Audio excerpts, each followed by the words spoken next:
Right, back with you on to this now. Very concerning development around the Stellenbosch University student survey, which has uncovered a disturbing trend of alleged fraudulent social relief of distress grant applications. According to this survey, 56 of 60 Stellenbosch University students' identity numbers are linked to fraudulent SRD grant applications. Now, for more on that story, I'm joined by Sassa spokesperson Paseka Letsatsi. Paseka, good to have you, and thank you very much for your time. Not that it's particularly surprising to you, because you yourself would have picked up that there is such fraudulent activity that is happening around the SRD. But I suppose the big question is, what is leading to this? Is it, as some understand it, because of underspending as far as the security protocols are concerned? Good evening, Thabo, and thanks for having me. I think it's not necessarily the underspending. A large sums of money or the budget of the South African Social Security Agency goes into our IT system, because in any case, Sassa, it's all about IT systems to make sure that people get paid. But I think, Thabo, I want to say that we basically picked up the issue of the identity theft. The story started in ground up early this year in January, so we are aware about that. But I just want to say we come with systems, but obviously in some instances we get a pushback. I may just make an example that we have people who are using cell phones, but others would say they don't have a smartphone. And if a person does not have a smartphone, we can't exclude them. We need to make sure that they get accommodated. Unfortunately, in this instance, we're trying to do the facial recognition so that we know exactly if the person who changes the number or the person who changes the account number is the correct person.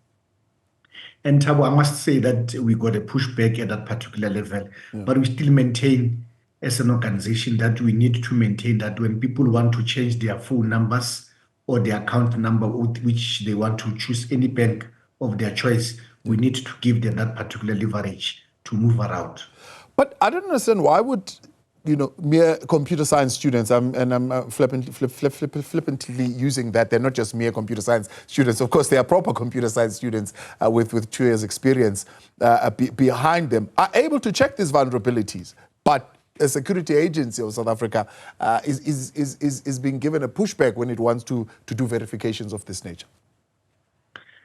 Look, Thabo, it's a catch-22 situation.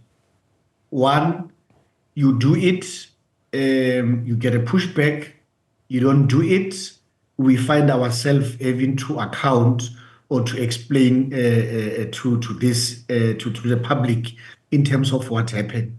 I think we basically want to appeal as well to the students who discovered this, that they would have reached to us so that we can then be able to explain. But secondly, our cyber department has picked it up, and I think they've beefed up certain things. We are left with no option, Thabo, but to go out to the public and explain that they have to bear with us. We need to make sure that when people want to do certain changes, we definitely don't have a choice but to make sure that we do the facial recognition of individuals so that we are 100% sure that the coffers of the state are going to the correct people. But I'm saying we need to meet each other halfway as the South African Social Security Agency, together with the public out there and those who need to access the 370.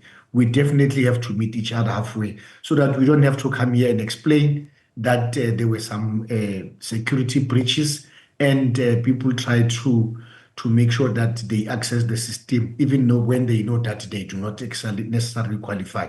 But I'm saying at the bottom of this, obviously, we have picked up as well that there's the highest level of identity theft. Yes. There's 2 million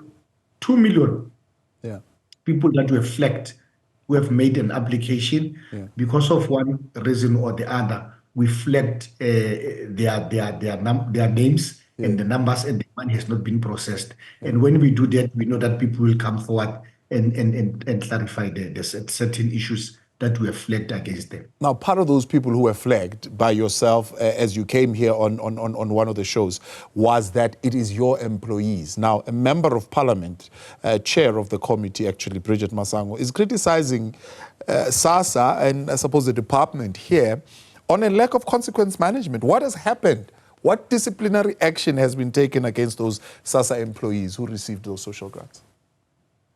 It's not necessarily Sassa employees, Tab. I think I must just clarify that there were public servants who might have come out of Sassa, but in other government department who applied.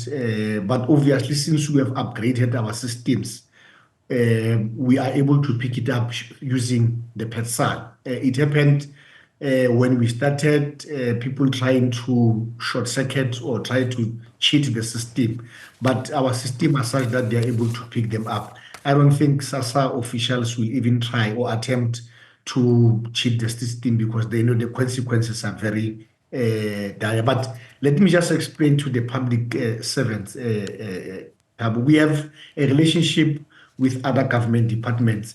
When we pick this up, we basically have to give the names to the affected departments, and we expect the accounting authorities to take a particular action against individuals.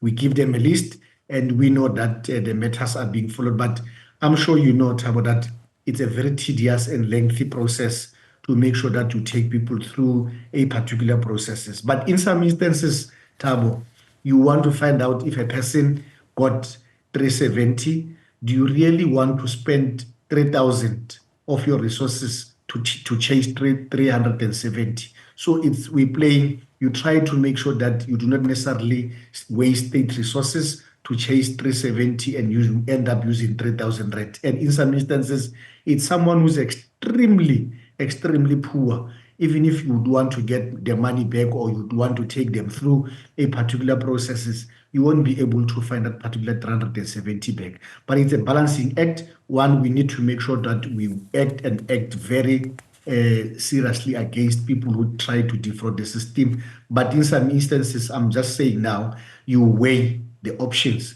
whether it makes sense to take the 3,000 rand of the state to go and recover 370. Yeah. Unfortunately, out of time, I would have pushed back a little bit there because that 370, if it multiplies to 150 million, you might want to actually do something about it, whether it is chasing that one individual. But I'm out of time, Paseka. Let me leave it there. I'm going to take a break. Much appreciated.